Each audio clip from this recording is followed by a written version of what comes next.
From US Kingston. Oh yeah? Everybody else is sick. Everyone else is sick, yeah.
The third and final trimester of the BMW IBU World Cup begins here in Czechia as we return to Nove Mesto just over a year after they hosted the World Championships.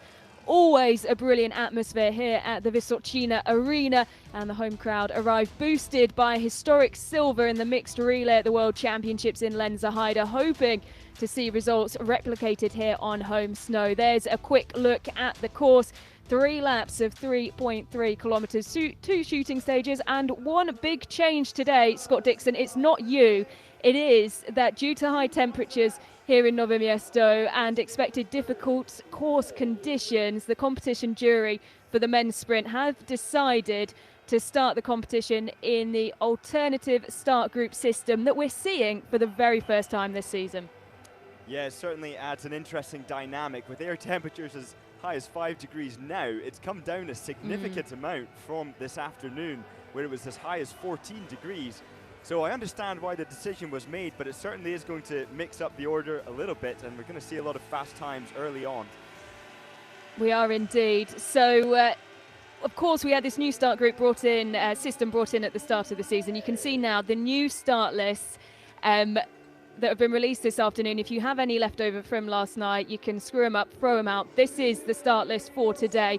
The red group, who are in the total score ranking 1 to 15, are seeded first on the odd numbers. So you can see there Eric Perrault, Fabien Claude, Sebastian Samuelson, Quentin Fillon-Maillet. And then within that group, alternating with non-designated athletes. Further down then we have the first designated athlete of the blue group, which starts for the total score ranking 16 through to 30, following on 60 seconds later after the last athlete of the red group. And then we go back down further And then actually at the end of the draw, it's the same athletes who are expecting to go in that order. But particularly, Scott, further up, it's a bit of a change in mentality. It's not quite the old start group system, and it's not certainly the new one. So something for the athletes to adapt to today. It is, and certainly for Eric Perrault going out with bib number 1, he is very capable of winning a race like this. And now with the advantage of going on the track that's least torn up, it certainly is going to be interesting. And he's one of the most disciplined biathletes as well on the World Cup, and certainly can shoot well in conditions like these. Oh, he was so exciting to watch, wasn't he, at the World Championships, the new individual world champion. We saw the blue bib just on the start list there of Campbell Wright. He finds himself down in 51st. And Scott, this is probably one of the biggest losers in terms of positions you don't want to be, because he'll have already seen a lot of the favourites start, tear up that track ahead of him. And 51st, with what we saw Campbell Wright do in Lenzerheide at the World Championships, he probably would have been hoping to go a little bit earlier in the order today. Certainly down there, 51st position, a position which so many biathletes don't get the luxury of even starting ahead of in a lot of conditions, some of the lower ranked biathletes. But Campbell Wright now, as we know, a medalist at the World Championships. We would love to have seen whether he could replicate some of those results here in Nove Mesto. But it might be tricky for him today for sure when the track breaks up. We will have our eyes on him. He is bib, as we say, 51. So let's go through some of the favourites today. We can't look much further than Johannes Tingersbo, can we, Scott? 90 individual victories. There are just 7 solo races left. Can he break the record for most individual victories? I mean, he can. I think with so much competition and the likes of Sturla Holm, Leigrid, going for an overall World Cup or the overall Crystal Globe, I don't think it's going to be easy. And Johannes Tingersbo, he's just so fantastic. He always produces something special, but his form landed at the World Championships, implying to me that it's going to be very difficult for him to sustain that in the next races. A lovely tribute there to toys dressed up like Johannes and Talier, with Nove Mesto saying their thanks to the two brothers who have given so much to the sport and will retire at the end of the season. So bib number 1, Eric Perrault, getting ready, preparing himself. It's such a special venue, isn't it, Scott? What makes Nove Mesto so unique? Oh, it's one of the most amazing venues, and even when the conditions are as warm as they are today, we're grateful to be here, because look at the masses of fans that are in the stadium. And when you ski around that stadium and hit the target, you hear the roar and pretty much the ground shakes underneath your feet. So the atmosphere here is almost second to none. And preparing to soak it all up, Eric Perrault in the start gate. And he will be the athlete who kicks off trimester 3 here on the BMW IBU World Cup. Starting earlier than he would have expected, it's Eric Perrault who leads out the red group of athletes. And we're going to enjoy seeing him on the shooting range and all that time dedicated to watch his process, which is almost perfection. Vitaltis Strolier of Lithuania in that such distinctive kit, the Lithuanian kit. 5 top 40 finishes this season on the World Cup, but no flower ceremonies since the 22-23 season. Can he make the most of this early start and tricky conditions today? The real advantage for some of these unranked or undesignated biathletes starting early, it's significant. The Björn Solem, bib number 3. 4th in the sprint at the World Championships, but then after that, Scott, he didn't feature in the top 10. Do you think there'll be an air of disappointment over how the World Championships went for Sorum after the seasons he's had so far? It's tricky. He's done so well with a 4th in the sprint. It's nothing to be ashamed of, that's for sure. But Norwegians are expected to win, and they all had done in the races leading up to the World Championships. So it's a mix of expectations versus the reality of having made one of the best teams in the world, World Championship teams. Simon Eder, and a quick shot as well of the split yellow and red bib of Sturla Holmlaglide.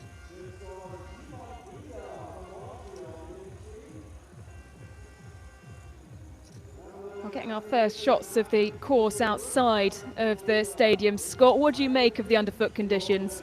Well, so far it's looking to hold up fairly well. You can see if you watch closely on his skis that the snow is flicking up into the air, suggesting that the looseness of the snow is going to just get more severe as the race goes on. Jakob Fak is going to be very grateful to get the firmer snow. Yeah, what a season he's having. Obviously so well decorated through his career so far, but a really solid season. 2 flower ceremonies at the World Championships as well. He'll take a huge amount of encouragement from that. Kristo Sima of Estonia.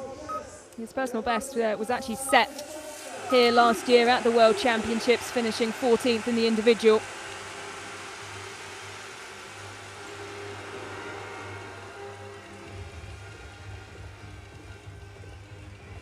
And then lurking in the start gate as we now cut to him. Sturla Holmlaglide. Well, Scott, what a season he's having. So consistent. Didn't just get the results that he would have wanted at the World Championships. Not always to blame himself. Of course, the Norwegian's having a really tough day in the individual competition with the skis. He has got a battle on his hands to keep hold of both the red and the yellow jersey. He certainly does. Johannes Singersbo is just a couple points behind him, and it's going to be a challenge, but he did plan to have a form that lasted over the course of a season and not to specialise for the World Championships necessarily. Yep, you have to say that that's been his way of going about things this season. He's been so consistent. Only reached his first win in Oberhof, but was constantly on the podium in the flower ceremonies. And enough to see him now have an advantage. It's only just 48 points that he holds the yellow bib by, and only 2 points in the sprint competition. Fabien Claude, part of the silver medal winning team in the relay at the World Championships, the middle of the Claude brothers.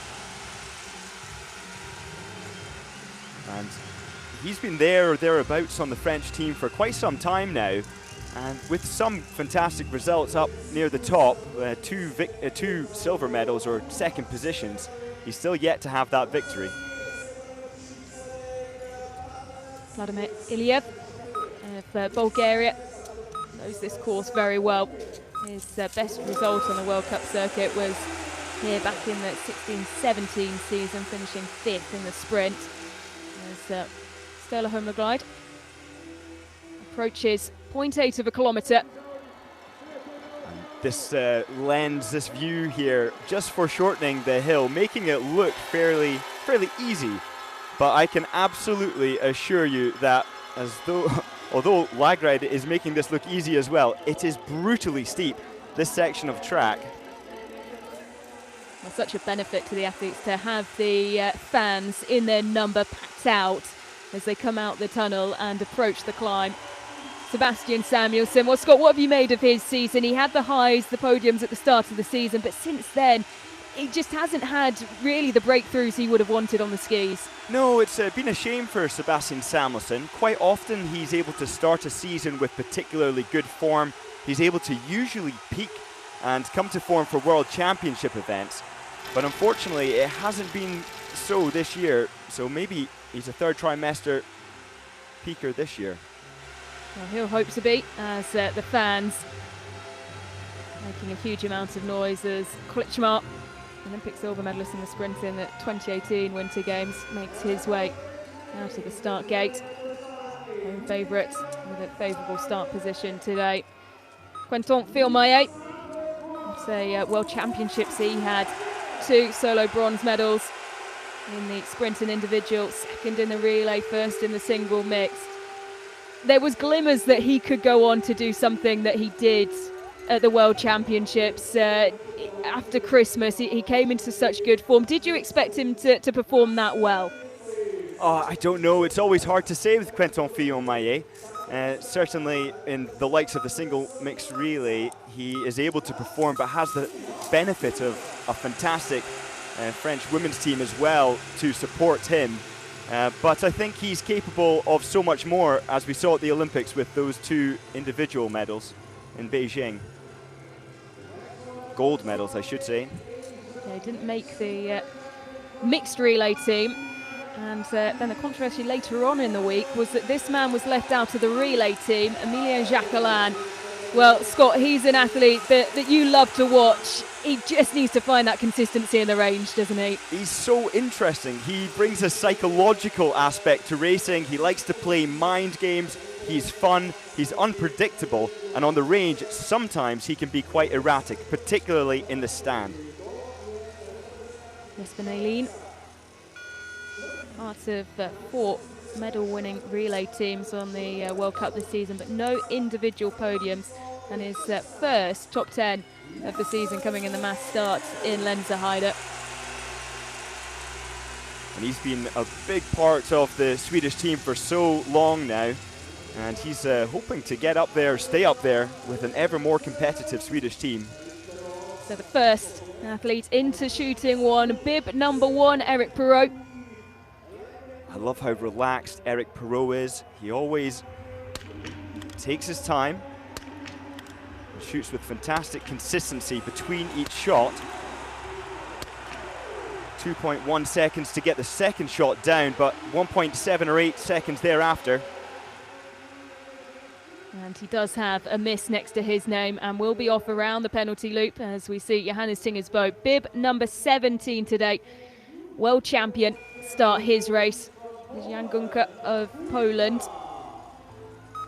These are big improvements in terms of overall consistency and a personal best of 29th in the sprint in Hopfilzen. Yeah, Johannes Tingersbo there getting started with 17. That was a really good early number for the Norwegian, but everybody will have hoped to have started up in the top 10.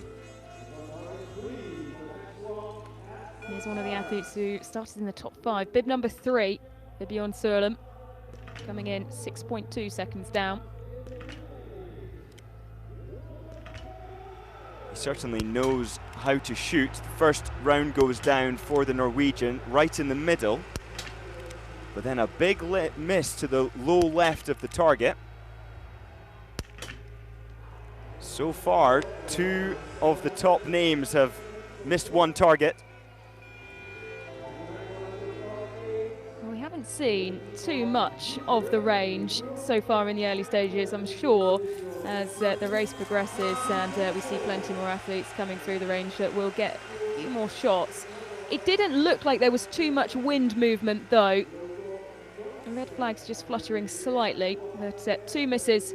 And well, now it's the first 3 through the range, all with misses next to their names. Vitalta Strolia dropping 1 with number 2. Well, what a World Championships this man had. Left it till late before taking 2 gold medals in the relay and in the mass start, a first world title.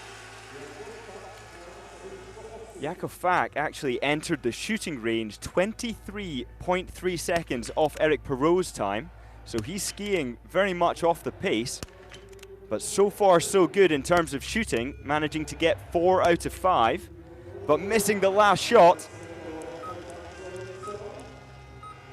Well, looking so good up until the last, and like those before him, will veer off to the left-hand side and round the penalty loop. Here is the yellow bib and the points leader in the total score and in the sprint. Sturla Holmler-Glide coming in 2.3 seconds in the lead.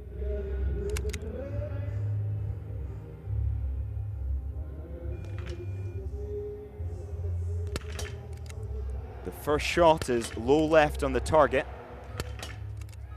And another low left. He's on the edge. He's very much on the edge, but all shots are so accurate, they all go down.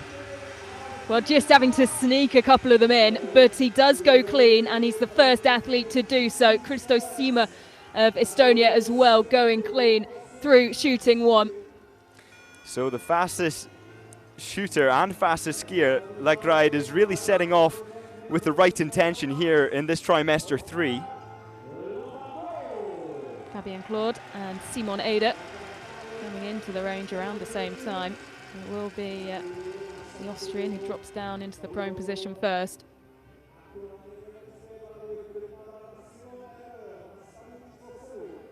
And it does make me wonder, has Ellard gone too fast on this first lap? Just the relative speed is always interesting to observe. Fabien Claude is no slouch, but is 9.4 seconds down off that time. And the first shot goes down at 14.6, it's quick.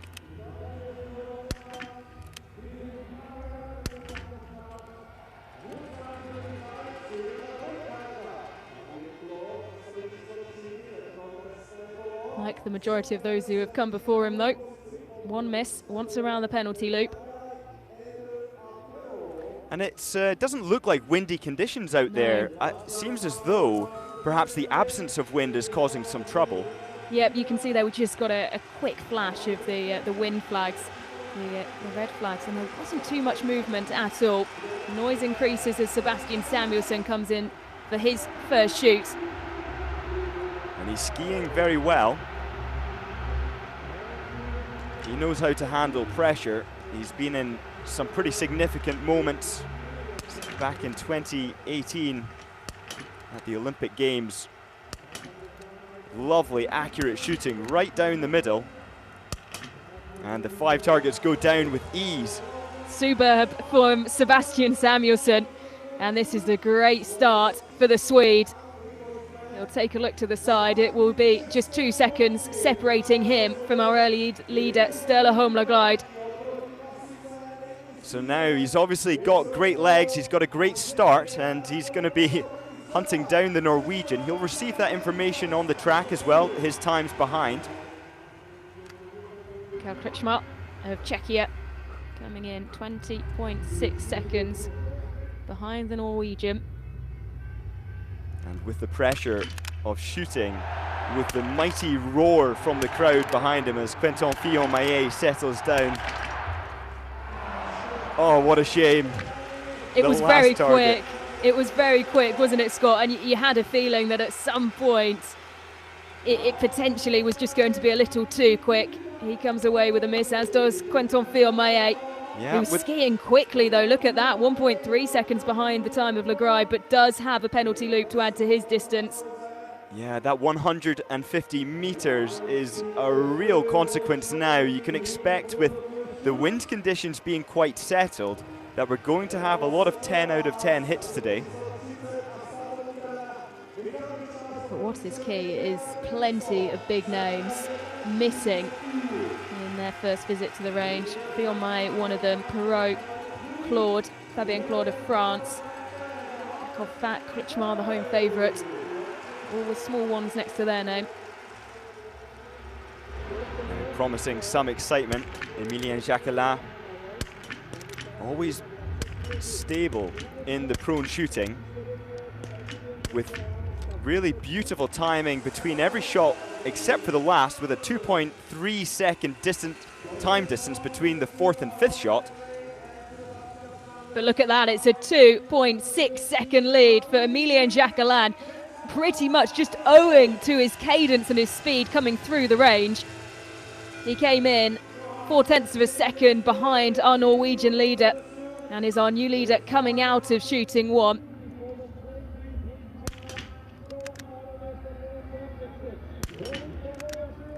Now Jesper Nelin is going to rely on some of the timings from, or the shooting, to get up there, with the skiing be a little bit slower, but Johannes Tingesbø has now settled down onto the mat.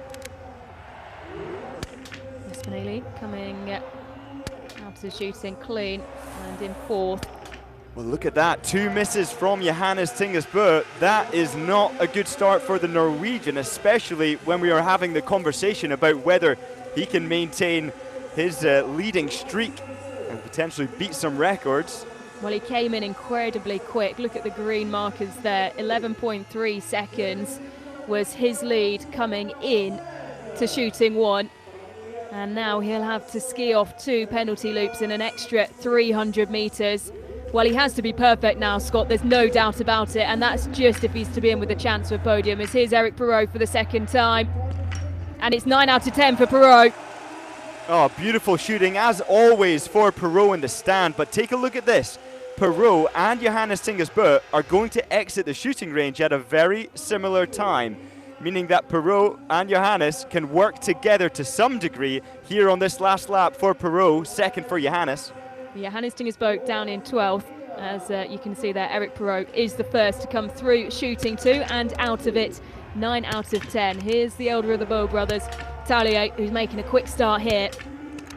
Edge shot on the low right. He was lucky with that 4th shot, but the 5th one goes down, so a lovely start from Talier Bø.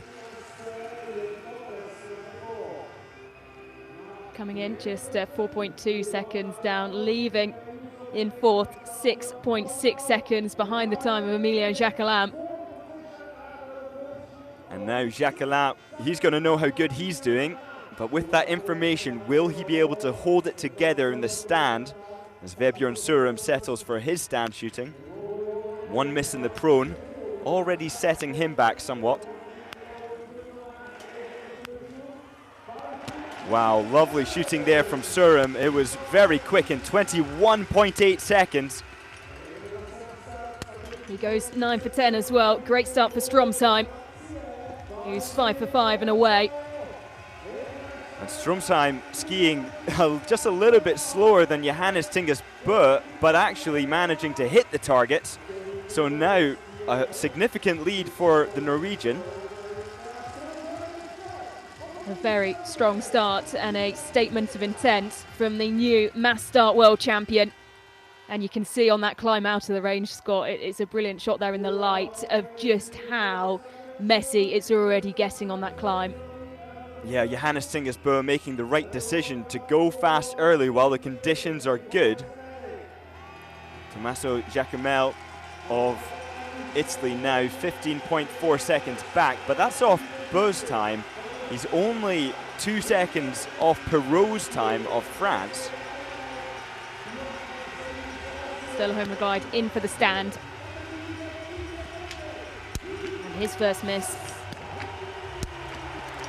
Every shot so important for Lagride, and 3 out of 4 have gone down with a miss at the very end. That is not good news for Lagride. 8 out of 10. And that could be very costly indeed. Tommaso Giacomel also off to the penalty loop, just once round for him.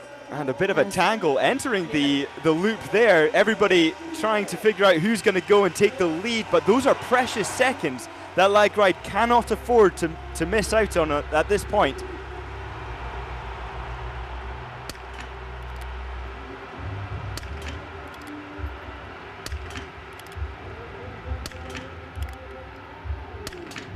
And it's good shooting until the last shot, always the most difficult shot in biathlon, or at least labelled such.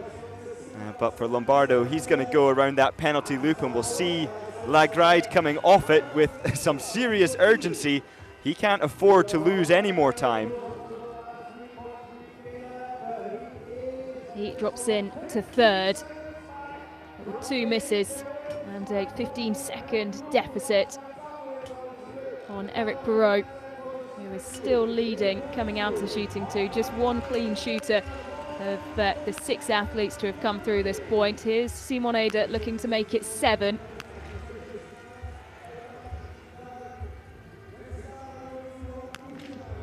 Oh, taking his time for the last shot. It looked as though he was resetting, but still, despite the discipline, wasn't able to get the final shot down for Simon Eder.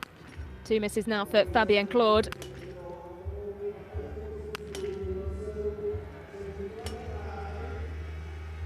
A quick shake of the head from the Frenchman. Here's Sebastian Samuelsson. Now this is a big moment for Samuelsson. He's skiing incredibly well. Just 4.6 seconds down off Lagride, and bearing in mind, Lagride has gone round the loop twice. Sebastian will certainly go round once, but and let's make that 2. Oh, what a shame. He came in so quick as well, 24.2 seconds in the lead, and a really big opportunity that will go amiss there for Sebastian Samuelsson. So now with Johannes having missed And a lot of the big names really pulling out some misses here. It's leaving the door open for some of these smaller names or less expected names to come through and produce something. Yeah, the last of our red bib athletes, red group athletes I should say, starting them to make their way through the range. That includes Martin Ellard, who comes in 7.8 seconds down. This is shooting 1 for him. Started quickly through the first kilometre. A miss on the low right of the target there. And with the group being fairly central, it looked as though that was just user error on the rifle there. But Ellard really establishing himself to be one of the best standing shooters and quickest. Quentin Fillon-Maillet with rapid shooting. Look at that, 1.6 between the 4th and 5th shot, but with 8 out of 10, it's becoming something of a pattern now.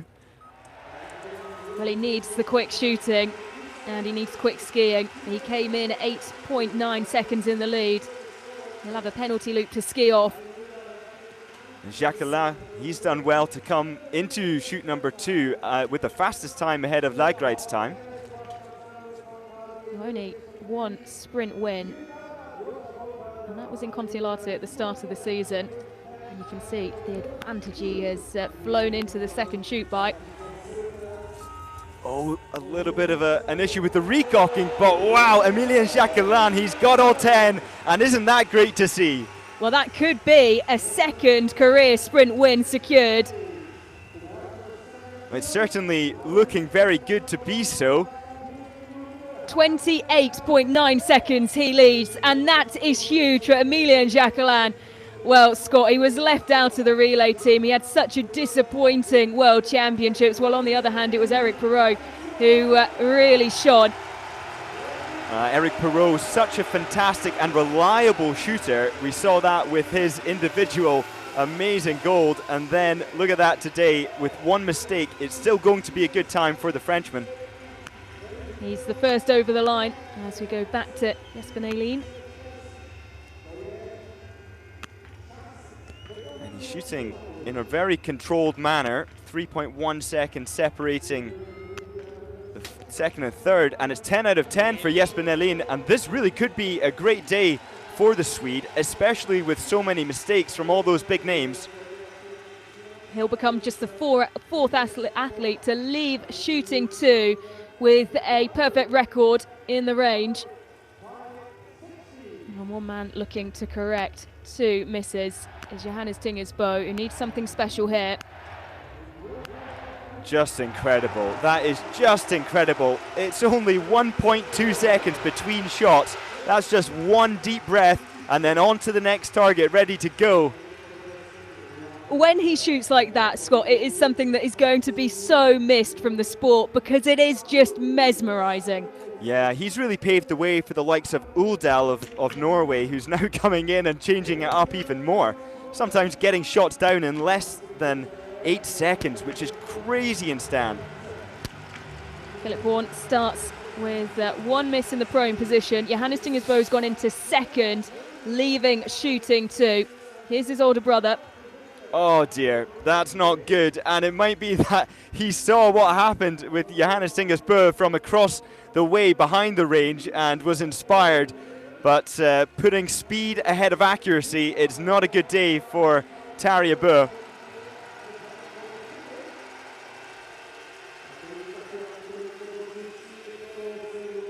And more interestingly, Ellard now at the 4.1 kilometer mark with his 1 mistake, 28.4 seconds down. Well, here is someone who could challenge for the victory, but starts with a miss.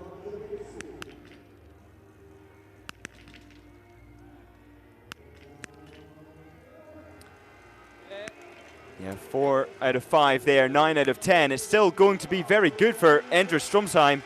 And look at Jacquelin's time. It's almost as if he's going to come in ahead if it weren't for the fact of that miss. About 22 seconds added onto his time just by having to go around the penalty loop. Well, Jacquelin is setting such a high bar for this race. what has been a incredibly fast-paced start. A reminder, if you were joining us later on, we are using the alternative start group system for the very first time this season. It's Jakov Thak who comes towards the line wearing bib number 5. Across the line in third, one miss, 66.8 seconds down on the pace of Eric Perrault. Here comes Sturla Holmlagard. 2 misses, 8 out of 10. He would have wanted a whole lot more. It won't be enough to challenge for top spot today, and he will be desperately trying to cling on for the podium places. But you imagine, looking back at those behind, it won't be enough, Scott. He's across the line in third. Yeah, but if you look at his closest competition, it's also not looking good for Johannes Tingesbø with his 2 mistakes. That's Tommaso Giacomel.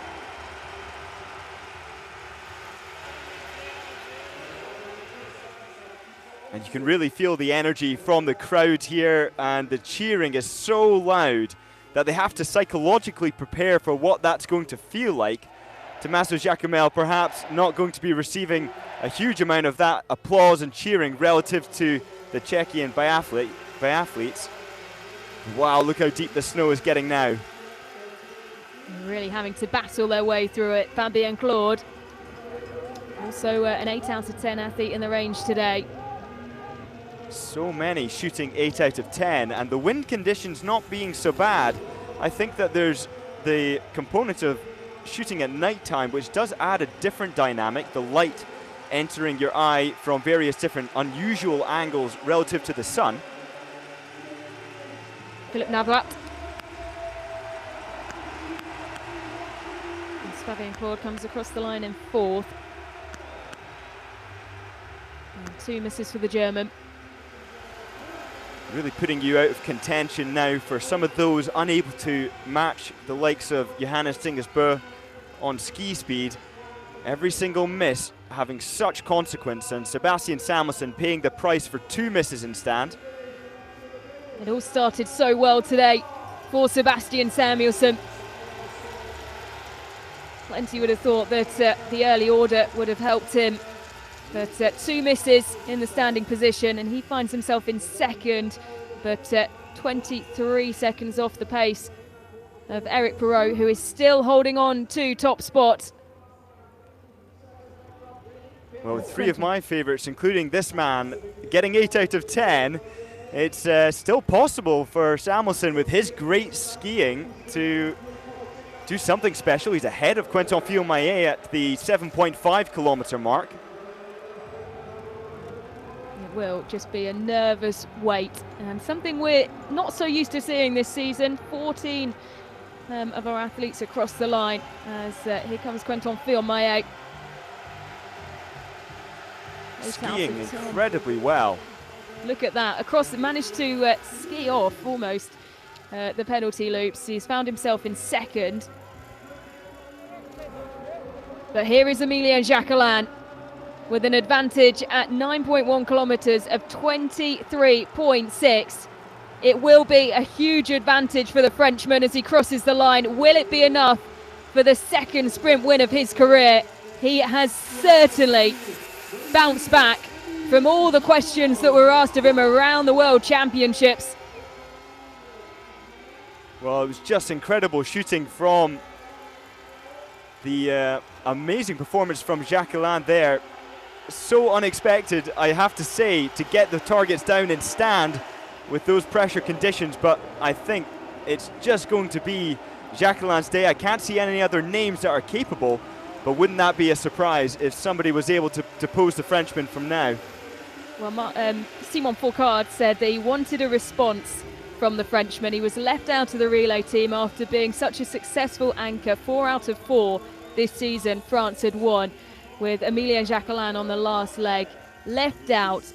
He wanted a response, Simon Fourcade, and well, that would be quite some response if this result stands.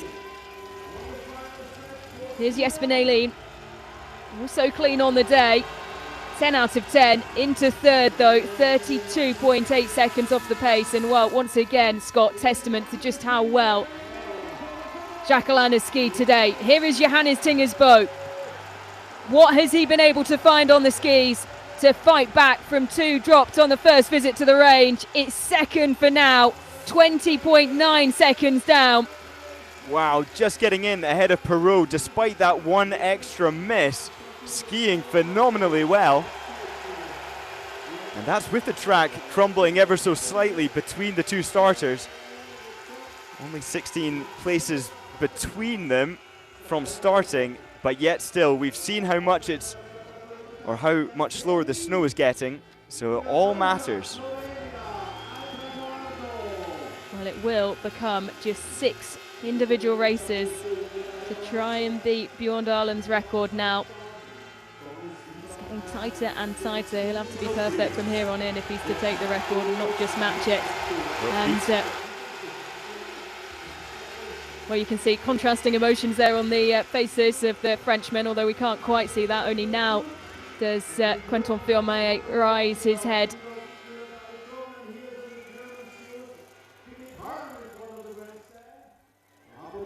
David Zorbel. Well, we briefly saw the graphic there for Maxime Germain. We only have 1 representative of the USA today. That is Campbell Wright, who is bib 51. The other 3, we believe at least 1 out with illness. So potentially some illness issues in the American camp.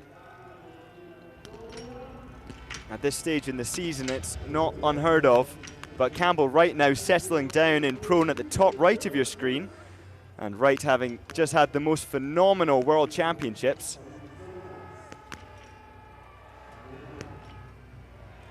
Three out of 3 for Campbell Wright. He's looking good to go clear for prone, and he does.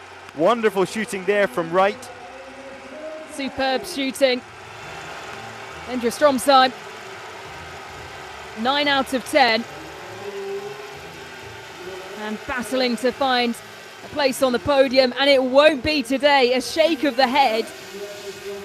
Well, he looked so good up until really the end of that last lap, Scott. If you look back through the data, he was doing really well, but it just seemed to fall away after around 8.8 kilometers. Yeah, I think it's very possible that the form having been so high at the World Championships, now we can expect to see many of these biathletes losing some of that form, and Stromsheim there losing some of that speed on just the final kilometers.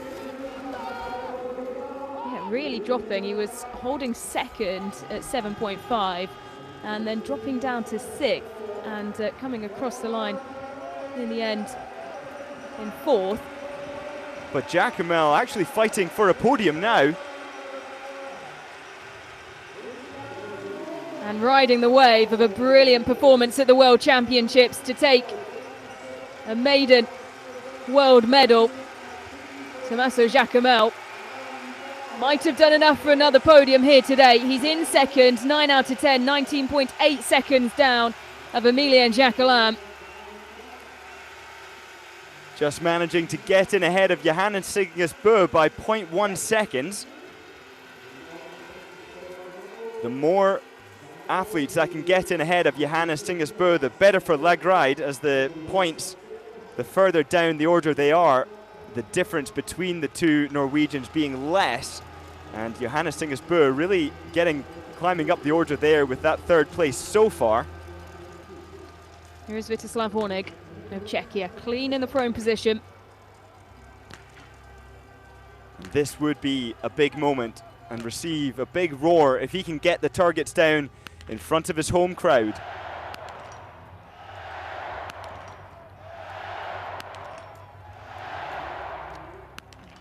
Oh, wow, he just teased us with that last shot.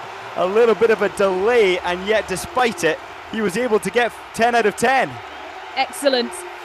On home snow, but under the pressure of performing in front of a home crowd, Vítězslav Hornig in what is a breakout season. It might not be enough to find his way on the podium. He'll be battling to stay in the top 10, clean on the day, but down in 10th as he leaves shooting 2. What a fantastic performance to be able to do that with all of that pressure, with all of those eyes and cheers on him. It's a real accomplishment. seconds, Filip Navlat. 8 out of 10. And well off the pace to challenge for the top 10 today. He finds himself down in 14th. It's always a difficult decision for the biathletes to make. Do they want to be in top shape for the World Championships, the major events, or to still have some form on trimester 3? And very challenging to get the body to respond in the way you want it to. Across the line in 13th. And Scott, to particularly come to a physically demanding course, as is Nove Mesto, you have to mentally prepare yourself to hurt on a track like this. You certainly do, and not just the undulation around the course, but the tight corners which don't allow you much recovery, as well as the unbelievably slushy snow conditions that just make balancing so hard, as well as kicking. And these biathletes will know all about it by the end of today. And particularly these, like Sebastian Stoller, who are starting later on in the order as he comes in for his prone shoot. 36 seconds down.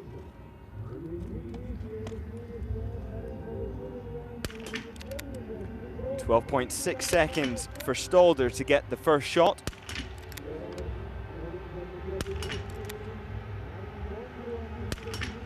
Nice disciplined shooting there. You can see and watch the time between each shot. You can see a 2.5 seconds, 2.6, 2.6, 2.7. That's a real hallmark of a great shooter, is the consistency between every shot.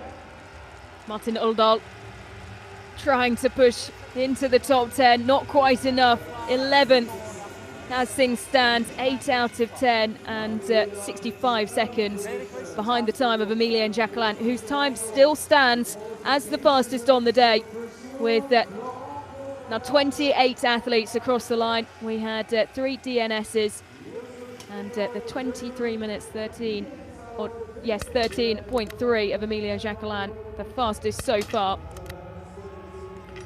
Emil Nyqvist, missing 2 already, is certainly going to put him out of contention. But an edge shot there, the electronic target sensing enough of a hit to give it a pass, as Hagström of Sweden is passing that information out to the support staff around the track. Martin Ponsaloma coming out of shooting 2. 52.6 seconds down, clean in the standing position. Once again, prone is just where things aren't clicking for him. He did improve throughout trimester 2 and of course at the World Championships as well. A much better shooting performance.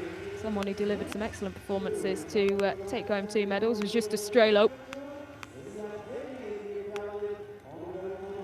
4 out of 5. And it almost seems disappointing now when you look at the clock ticking up after these amazing biathletes come in, but it's just a relative time compared to the top level. But many of these biathletes aren't actually fighting for those top positions and just improving on their own position or even chances of being reselected for their national teams. Niklas Hartvig.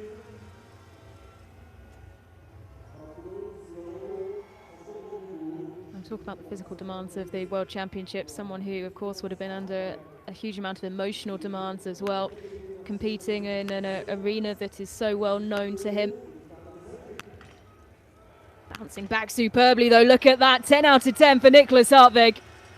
Well, this is a very good performance now that could stand the test if he's able to produce an unbelievably fast ski speed now in this last lap. He's certainly looking for a top 10, could be better. Yeah, just needs to find just over 2 seconds to fight his way onto the podium as things stand. Hartvig there shooting in 20.1 seconds, and that's the 6th fastest time, with Hidden Salo with his surprise performance in the individual at the World Champs. 18.5 seconds to get the targets down for the Finn today. Campbell Wright, the blue bib. The story, you have to say, of the World Championships. Every time he was in the start gate, the roar from the crowd louder on some occasions than that of some of the home athletes, and he started so quickly once again. Wow, straight in the middle of the target, and all 5 targets go down, and the crowd were loving that. He is one of the most popular biathletes, but what a performance from Wright, another 10 out of 10. Yep, Campbell Wright is the real deal, and can he find his way onto his first podium on the World Cup circuit? Well, he needs to find something in terms of ski speed out around the final lap. He is just off the podium, leaving shooting 2. And that's bearing in mind that Strumsheim of Norway actually dropped off the podium place from that point. So technically speaking, if Wright can just maintain his time relative to Johannes Dinges Bo, which is no easy achievement, then it could be a podium. We're seeing plenty of tired bodies scattered after the finish line. Scott, just talk to us a bit about what these conditions do in terms of making this course a whole lot harder, and those like Marit Mackels who are down after bib 80, how challenging it will be for them physically. Well, there's a misconception, it's such a good question, that if you just push your maximum in every race, that maximum is experienced by your body the same in every race. Maximum's maximum, right? Well, no, in conditions like this, the pain is different. The burning in the legs is different, and the ability to mentally continue is very challenging. Here is Vítězslav Hornig coming towards the finish line. Can he secure a top 10? It will just escape him. He'll enjoy the roar of the home crowd. He certainly provided entertainment in the range. 10 out of 10. Not enough for a top 10 finish today. Just inside a minute off the time of our current leader and our long-time leader now, Emilien Jacquelin. Enough for 12th, but he's impressed, you have to say, Scott. And you can see the coaches looking on proud, as smile as they spot themselves on the screen. But he's certainly done the home crowd proud today. Yeah, and with the sprinted Lenzerheide at the World Championships, hitting 9 out of 10, 29th place, that's a big promotion in front of his home crowd. So we can take a look at the intermediate results. We have 37 athletes across the finish line, and still the lead is being held by Emilien Jacquelin, who has a sprint win from Kontiolahti. That his first sprint win of his career. He was, of course, left out of the men's relay team at Lenzerheide, and the coaching staff saying they wanted a response. This would be a huge response. Scott, sprints aren't his discipline, so to come back and perform like this, it is doing exactly what was asked of him from the team. Yeah, absolutely, and Mikishke also doing pretty well for what was asked of him. To be able to get 8 out of 10 in front of this crowd is no easy task. But yeah, for Jacquelin, I do think that leaving him off the relay was a sensible choice. And that's not because he hasn't got the potential to be great, he does. But we saw in too many events that he was unstable in the stand shooting, relying either on too many spares or even on occasions going around the penalty loop despite the spare rounds. Matis Melans of Latvia.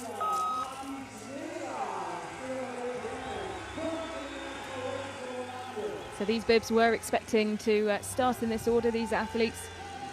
I believe from around 79, I think, onwards, the athletes, or 70 onwards, the athletes keeping their position despite the change in order in plenty of other places today. Lucas Hoffer coming towards the line, 7 out of 10, not his day by any means. 2 minutes 16.3 down in 33rd.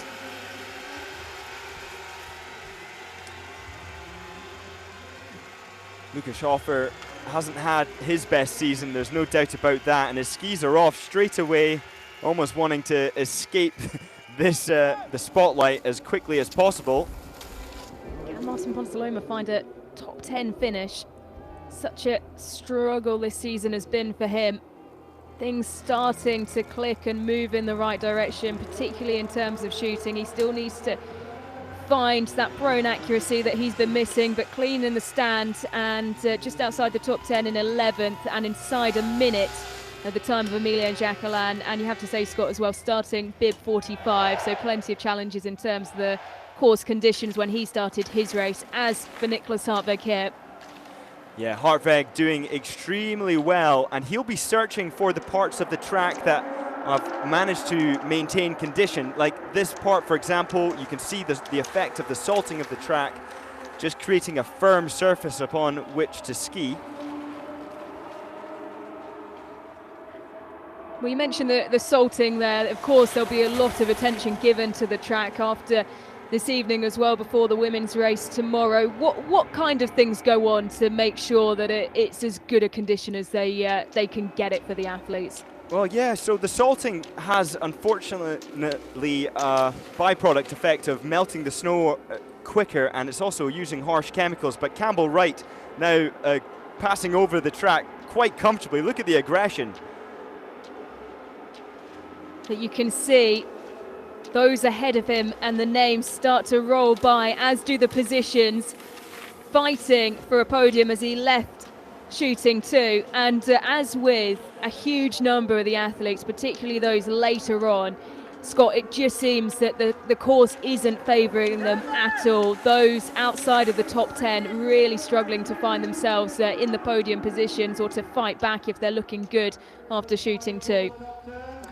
Yeah, the likes of Hartweg with his 10 out of 10, Wright with his 10 out of 10. It's really unfortunate. You do wonder what would that have been had he started earlier. But 40.6 seconds back could easily, for Hartweg, have been 30 or 25. And that puts him in contention for a podium.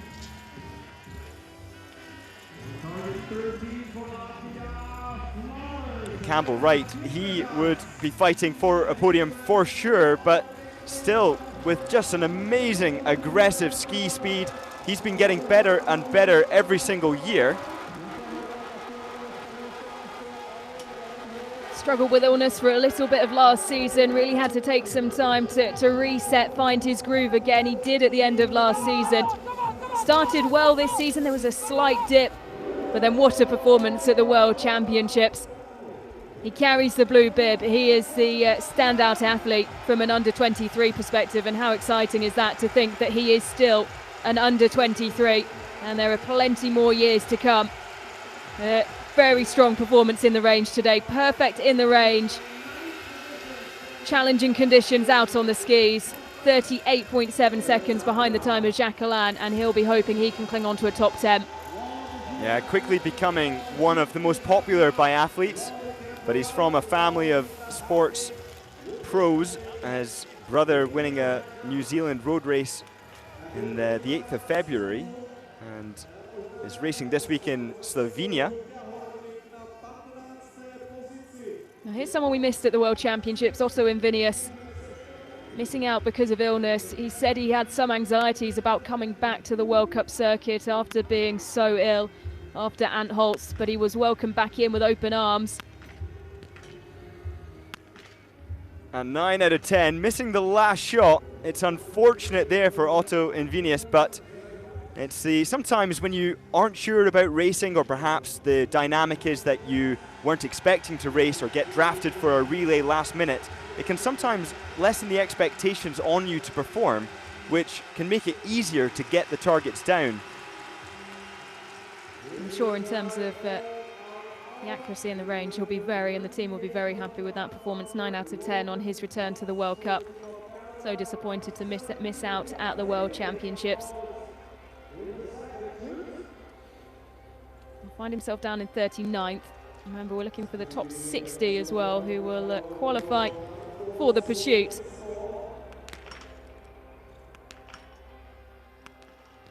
Pavel Magaziev.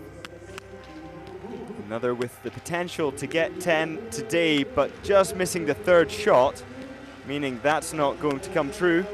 9 out of 10 isn't bad, but if you take a look at the top 10 at the finish line right now, only 4 having hit the perfect 10 and 4 having hit 9 out of 10.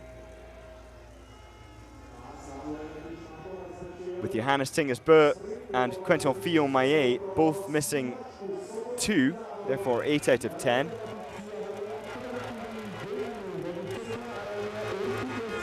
Johannes Kuhn has had a particularly bad day in the range. 4 misses for him. 4 visits to the penalty loop, an extra 600 metres. And that's just when we talk about the physical demands of this course, an extra 600 metres added to your race is just not what you want by any means. No, it's painful, and the penalty loop will be getting very chopped up as well. 41st for Johannes Kuhn. Despite 4 misses, he'll look to reset and come back for the pursuits. David Kormats, though, another 10 out of 10. 16th, just outside a minute behind Emilia Jacquelin. And he is very happy with that indeed. And that's with an average prone of 80%, an average stand of 77%. So Kormats pulling it together really well in the shooting range now. Good form this season, securing a personal best in Ruhpolding in the individual there, finishing 9th. Daniele Capellari, another 10 out of 10. Well, Scott, it's so tough to see when you see these athletes later on in the order performing so well in the range and just knowing the conditions that they're having to face out on the course. Yeah, and actually, again, another factor that plays into the dynamic here is that if you start later knowing the track is going to get chopped up a lot worse, then the expectations are lower. And with lower expectations, often the results are better than expected. And so for Anton Widmar, that's 2 on the day now. Now with a total shoot time of 28.8 seconds. Interestingly, had he been side by side with the fastest shooter of the day from Runnels of Canada, he actually would have only been on shot 2 when Runnels was gone. That was 18 seconds those shots went down for the Canadian, but it had the cost of missing one of them. Adam Runnels still searching for his first top 10 on the World Cup circuit, but such a regular face, familiar face.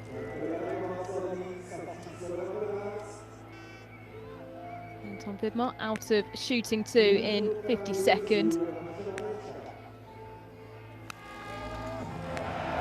Jonas Malachek with 2 misses in the prone, clean in the stand.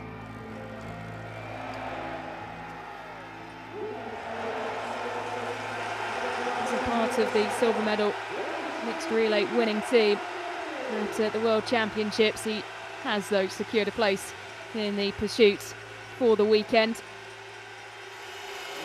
And again, in front of his home crowd, he will be enjoying that applause. He's not engaging with the audience, perhaps among those who get distracted by the loud applause and the noise, but there are some who thrive from it. Yeah, it's really interesting to see how different athletes use it.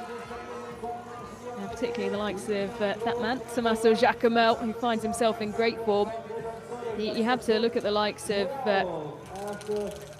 Jonas Malachek, who did so well in Antholz, of course. Tommaso Giacomelli performing incredibly well there as well. But with a 10th place finish in the sprint and then coming to home snow, he would have wanted more. So much of it out of his control today, though.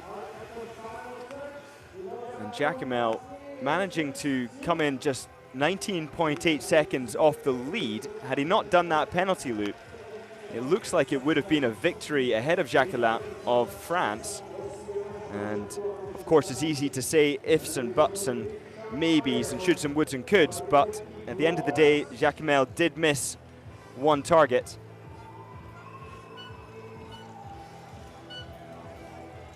His 3rd silver medal in a sprint. He's never won in this discipline. He has 1 win on the World Cup circuit. That's the mass start in Ruhpolding. A performance that really kick-started his season, and at great time as well. Like I told of Bulgaria, 9 out of 10. And he'll comfortably book his place in the pursuit on Saturday. I'm so interested for that pursuit. I'm looking forward to seeing how Jacquelin plays it. We know he loves the mind games. We've seen him do all sorts of tricks, playing with his boot as if that's coming loose or something to allow other athletes past. sometimes getting into a little bit of a tiz with them and exchanging words, as we saw in Oberhof. And it's always exciting when Jacquelin is up there near the sharp end of the field. Klavik, Czechia, 4 misses, 2 from each visit to the range, but staying close to the advertising on the right-hand side. His shoulder right in the crowd there, soaking up every bit of home crowd advantage he can take as he comes up this climb. As Scott said earlier on, quite deceptive, the camera angle there, as well. A really tough visit to the range for the final time. Just 1 hit, but Malte Stephensen after going clean in the prone position. Well, when you find out you're doing a 10K, but it turns into a 10.6K, you can really see there just how much a difference it makes, as Otto Invinius is now charging up the last incline. As he'll come into the finishing straight. A return to racing. The illness struck in the Finnish camp in Antholz. Excluded to recover and get back up to full health from the World Championships. And 9 out of 10. And 40th for Otto Invinius. 2 minutes and 2 seconds behind the time of Emilien Jacquelin. Well, smile on the face there of Johannes Dingesbo. You know, part of me thinks that this man just doesn't care all too much about the statistics anymore. He's already in the eyes and minds of so many the greatest of all time. It's a controversial battle between the 3 men, Ole Einar Bjørndal and Marta Fourcade, Johannes Dingesbo. They're all just extraordinary and will be sorely missed when they're done racing at the World Cup level. And sort of with part of that in mind, if he doesn't reach Ole Einar Bjørndal's 95 individual record for victories, then it just leaves that debate burning, and it keeps it going for centuries. He's now the most decorated. He has the most golds at the World Championships. Just leaving that other one for us all to debate and lament over for the decades to come. Heikki Leitinen now with another 10 out of 10. There's a lot more 10 out of 10s coming from the later starters and the big names having some exciting misses. But 1 minute and 29 seconds back. Gets him into the top 30, a good result.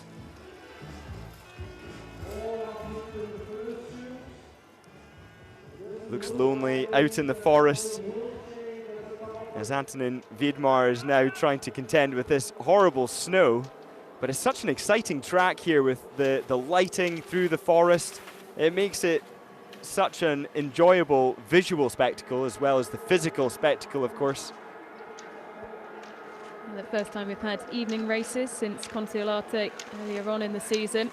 A real change in terms of the visuals having come from the sun-drenched Roland Arena of Lenzerheide. Brilliant performance, we have to say, for Lehtinen. You just touched on it there, Scott. His second World Cup race of the season. The last time he raced on the World Cup was in Oberhof, and he didn't make the pursuit there, finishing 79th, where you'd imagine he's done more than enough today to secure himself a place, finishing 27th with 67 of the athletes over the line. That's enough for him to secure his place in the pursuit for Saturday morning as we look back at Johannes Dingesbo's race. He shot so quickly in the stand, only 20.1 seconds, and he beat Perrault to the podium just by 1.9 seconds.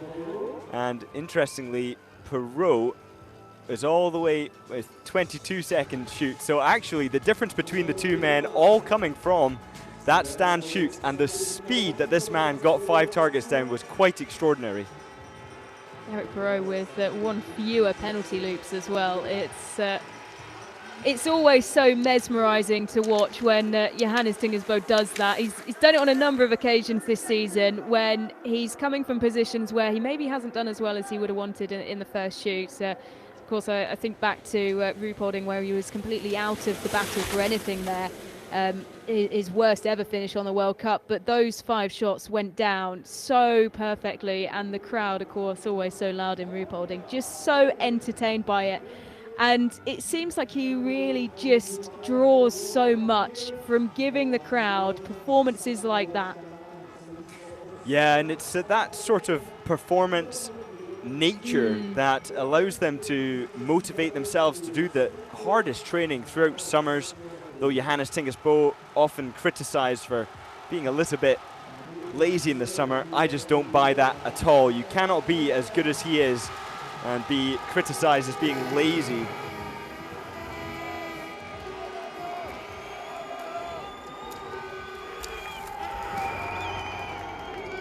And regardless of the misses for Vaclavic, he's still going to receive a lot of support from the crowd as he comes into the finish. But he'll be sad not to have given them what they wanted. Yeah, unfortunately not enough for a place in the pursuit either. Outside the top 60, a shake of the head. It is so hard to perform on home snow, and particularly when these athletes have grown up as kids, you know, coming to these venues, they know the pressure.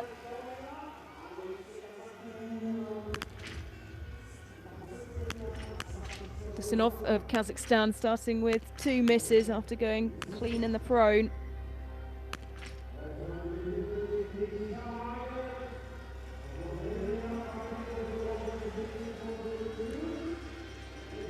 Connolly now coming in for the possibility of getting 10 out of 10.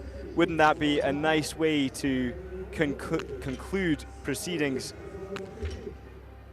With only a couple numbers after him, he misses the 4th shot. What a shame there for Connolly, but getting the 10th, 9 out of 10 in 23 seconds. His first individual World Cup race of the season. He's on the relay teams in Lenzerheide for the World Championships. Braunhofer, 9 out of 10, and one of the few athletes to go clean in the stand position. And if you watch the European Championship, Braunhofer having some really great results on that occasion, and managing to climb, particularly in the head-to-head bouts, in the pursuits, where those races favor the ones who are a bit more performative, and Braunhofer, one such athlete. Yeah, huge 20-place climb in the pursuit. That's the last IBU Cup race, going from 35th up to 15th. And well, he'll be looking to do the same here on the World Cup over Mesto. Yeah, Braunhofer, another one, 16th to 1st at the European Champs. Forgive me, my numbers didn't come to my mind as quickly as the data comes up on the data center, but he really loves to climb, and wouldn't it be great to see if Braunhofer is able to climb from his 44th today or thereabouts, perhaps into a top 20. That would be very cool. Well, we've seen some spectacular pursuit performances so far this season. Ellard beating the world record, setting a new world record for most places climbed in a pursuit at a World Cup race. Spectacular finish. So much fun. In Oberhof, it really was a brilliant watch. Latter bibs now, 97 out of 98. And 8 out of 10. See Jack there, he raced in Lenzerheide, only doing the relay competitions for Lithuania. Alexander's Patriuks, 9 out of 10.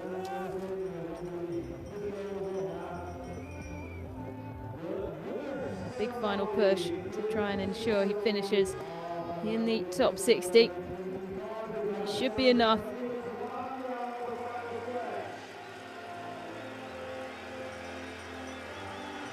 And it will be across the line in 55th. 21, or 10 biathletes, excuse me, crossing the line with the perfect 10 out of 10 today.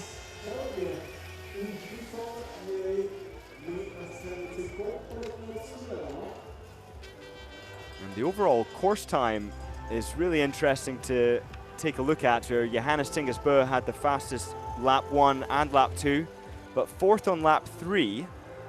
Jacomel, obviously fueled with adrenaline from his incredible performance, and despite starting a little bit further back, he had the fastest lap time, 1.5 seconds ahead of Quentin Fillon-Maillet.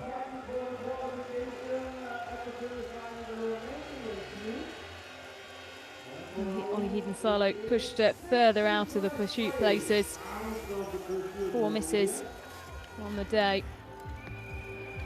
Some of those biathletes on the edge of 60 are going to be experiencing bittersweet emotions, knowing that if they make the pursuit, they have to suffer through the pursuit, 5 laps of torment around this track. But if they are just edged out, then they don't get the novelty of racing the pursuit here in Nove Mesto, one of the most exciting venues on the World Cup. You have to feel for Ralph Flor of Romania, who 10 out of 10 on the day, but only enough that 61st, so a clean shooting, finds himself outside of the positions for the pursuit. The only other athlete who is outside of the top 60 who has shot clean on the day, Kulayev of Kazakhstan, occupying berth 63, and he's joined by Gazmize in 64th, also clean on the day.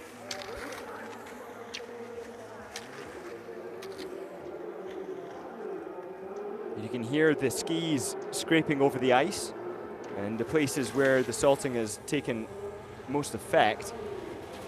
And we were talking earlier about the way the tracks can be preserved. Of course, bringing in snow is a possibility, where some stadiums, in order to be able to host the event, are forced to bring in truckloads of snow. And now, actually, among the IBU policies for venues hosting races is that they have to have pumps in order to clear away the melted snow conditions.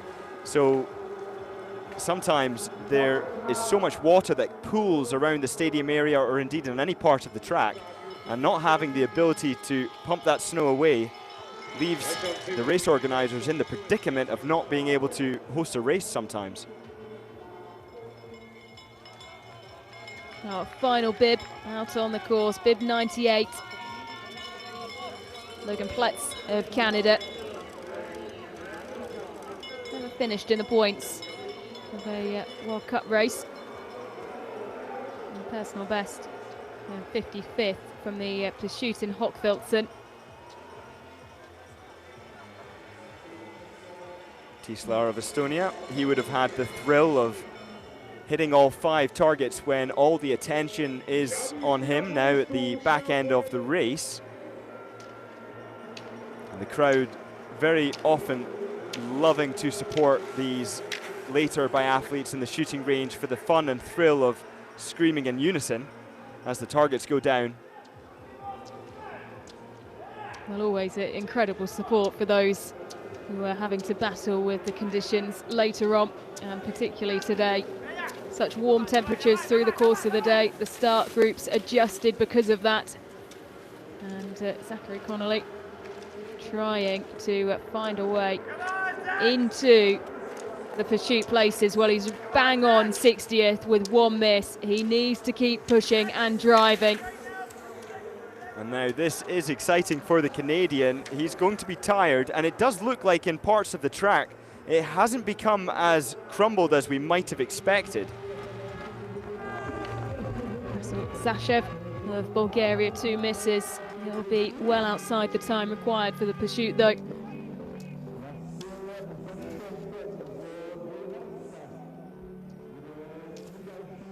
'83 of the athletes across the line.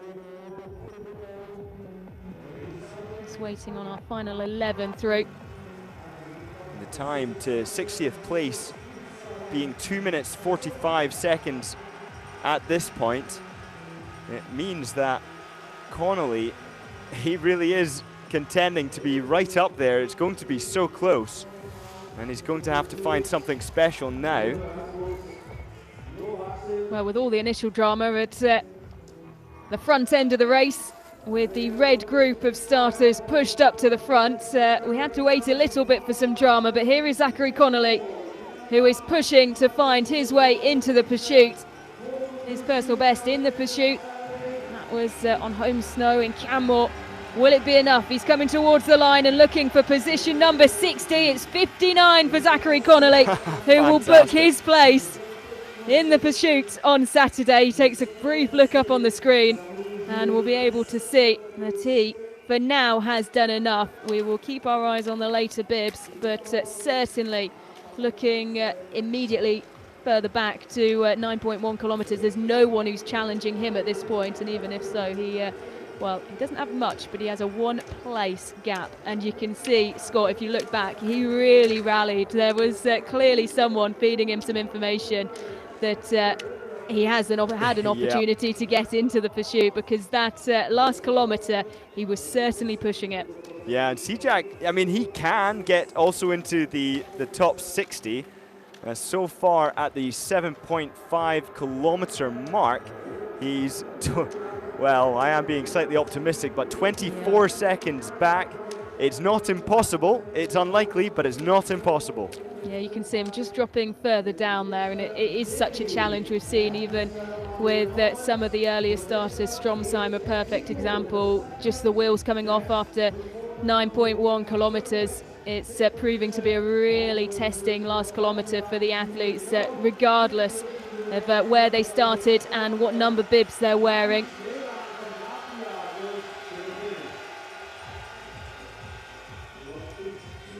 Milans of Latvia over the line in 87th, 4 misses, and 5 minutes 11 off the pace of Emilien Jacquelin is Logan Pletz, bib number 98, our final starter today in Nove Mesto. And of course, be back with the women's race tomorrow for a double day of racing on both Saturday and Sunday.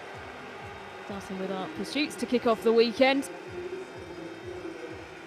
Skorusa with a shake of the head down in 82nd.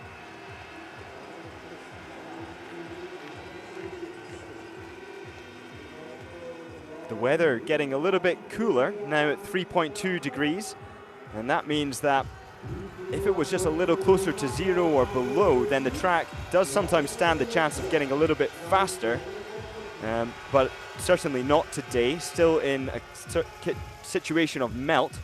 Sijak crosses now 3 minutes and 9 seconds back, losing more time over the last K.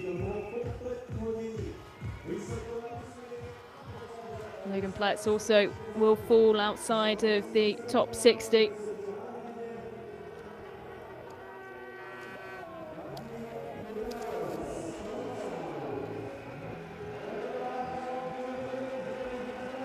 Three misses for our final athlete to start.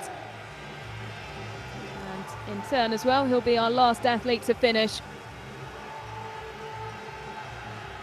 And no opportunity to try and better that pursuit personal best set in Hopfilson for Logan Pletz, who wearing bib 98 is across the line in 80th to conclude the proceedings on the first day of action here in Nove Mesto. And well, Johannes Tingersbo will be taking lots of photos and engaging with the fans. It's great to see him, Tallier as well, taking plenty of photos, engaging with the fans. But it is Emilien Jacquelin's day, clean shooting, 10 out of 10, and just his second ever sprint win on the World Cup circuit. A huge bounce back, a huge response. It was what the French coaches demanded, and Emilien Jacquelin delivering here on the first day of the final trimester. Tommaso Giacomel riding the wave of success. He takes the silver medal, and Johannes Tingersbo having to settle for third. 2 misses, but what a fight back, Scott, you have to say. He provided entertainment, he provided the drama. Well, he always comes with a quick ski speed and can ski himself out of trouble at the worst of times. But with 2 mistakes today, and then both coming from the prone, I wasn't expecting him to turn it around quite so effectively. Now, when you look at the French challenge, Emilien Jacquelin, of course, taking gold and top spot today. Eric Perrault in 4th. You have Quentin Firmet in 7th and Emilien Claude in 8th. The French have performed well today. Just 2 Norwegians in the top 10. Johannes Tingesbo, Endre Stromsheim, Jesper Nælin placing highly for Sweden. Campbell Wright starting down in bib 51, finishing 9th, and Nicholas Hartweg, who started in very similar underfoot conditions to Campbell Wright, and finishing just inside of the top 10, the Swiss man. Both of those with clean shooting. 4 athletes in the top 10 shooting clean today, Scott, and well, that's got to give us plenty of encouragement when you look at the times as well, as you mentioned earlier, for the pursuits on Saturday. Yeah, and the psychological dynamic of the pursuit being that it's your race to lose, and Emilien Jacquelin has led the pursuit competition many times. One notable time, this was pre-Olympic Games, and that was in front of his home crowd. He managed to do such a performance that everybody was wondering if he was going to be the dominant Olympic champion, but then it all fell away come the Olympics. So tomorrow, Emilien Jacquelin hopefully will have learned some of the lessons experienced there and can make it a double win, but he's got some good company up at the top. Stella Holmlaglide clings on to the yellow bib, but only by 10 points. The deficit at the start of today was 48 back to Johannes Tingesbo. It is now just 10. This yellow bib competition, the World Cup total score, is going to come down to it, and just how exciting is that? It always does, and sometimes I've felt a little bit sorry for Stella Holmlaglide to be competing at this top end whilst so many of the best in the world are present, but it's going to be tight, and if the current form is anything to go by, he's going to struggle. Well, he'll be hoping to find better form over the course of the week, and of course as we begin the final trimester.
Emilia, finally everything worked out for you today. Finally zero, finally a win. How was it? Good. I think the most important is to not thinking about winning or podium. I mean, today I just being focused on doing the best race as I could. I felt a little bit sick since yesterday. I think you can hear it with my voice. And so today I was just focused on, okay, maybe it's not the best shape. I can still shoot clean. I can still have the best pace as I can all race long. And we will see, no matter what, I can still doing a good race. So glad, happy that I made it. Everything worked out today. Congrats. Sorry? Everything worked out Yeah. today, so congrats. Yeah, thanks a lot.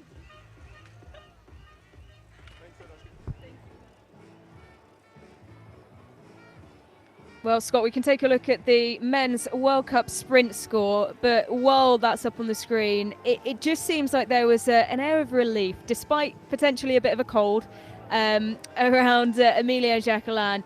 There's certainly a relief there. He said that he didn't think about winning, just about doing the best race. How easy is it when there's so much pressure on you? The coaching staff have demanded so highly that they need results from you. How easy is it to not think about winning? On conditions like today, where he said he's got a bit of a cold, it's actually a lot easier to do away with those poisonous thoughts, essentially. And I think that the cold aspect, or being a little bit under the weather, actually had a positive psychological effect. For once, Jacquelin probably wasn't going into the race with the intention of coming away with the victory.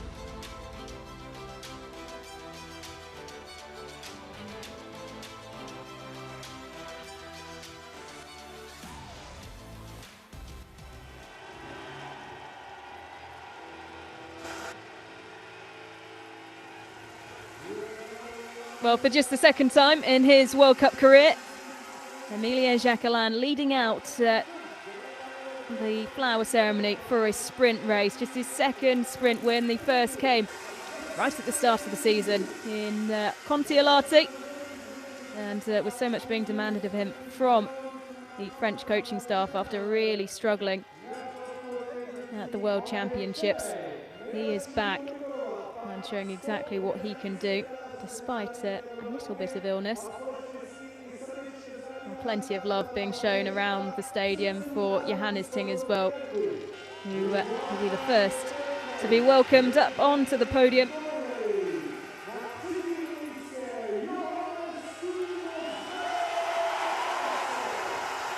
Everything must feel like a win now for this man, with the season so close to coming to an end and his career in competitive biathlon coming to an end very, very soon. It's going to be another emotional podium. It will indeed, and despite not being gold, he's taken a huge step towards reclaiming the yellow bib, cutting the deficit to just 10 points.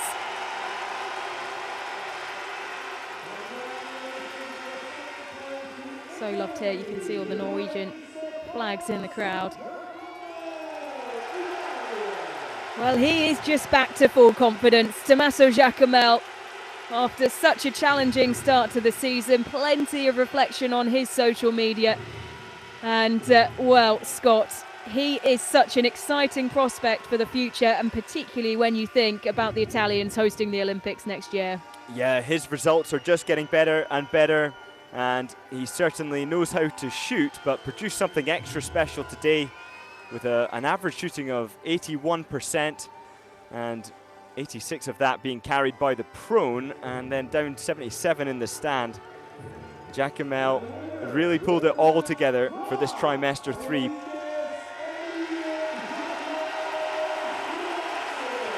Well, can Emilia Jacquelin see this season out on a high? It's been a roller coaster. Off the back of a disappointing World Championships, he stands on top spot and receives the gold medal. Just his second ever in a sprint race. A huge performance required, and the Frenchman delivered today. And now he's managed to depose Oldal of the 3rd spot on the World Cup sprint points. Another victory for Jacques Ellard today. Yeah, and what a trio this is to have at the start and the front of a pursuit. And when you look at the depth of talent behind them, Eric Perrault will be chasing and trying to find his first podium of trimester 3. Just 1 miss on the day, 9 out of 10, having to settle for 4th though.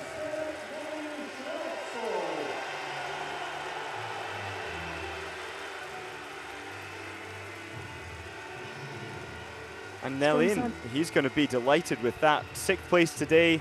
It's not just the best of the season for him, but such a significant improvement. His trajectory was going up, and then over the course of the World Championships, yes, it was better, but nothing foreshadowed this 6th place today for Jesper Nellin. Such a reliable part of the quartet that have done so well for Sweden. Still looking for that first podium of the season, but that's a step closer for the Swede. And Stromsheim in the flower ceremony after claiming his first world title in the mass starts in Lenzerheide.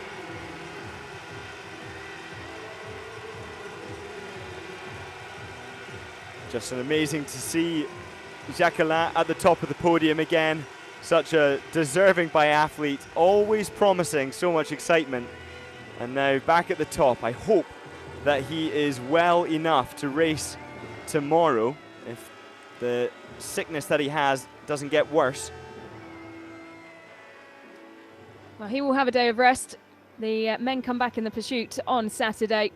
And back first, though, the women will take to the course here in Nove Mesto with the women's 7.5 kilometre sprint starting tomorrow evening at 6:25 Central European time.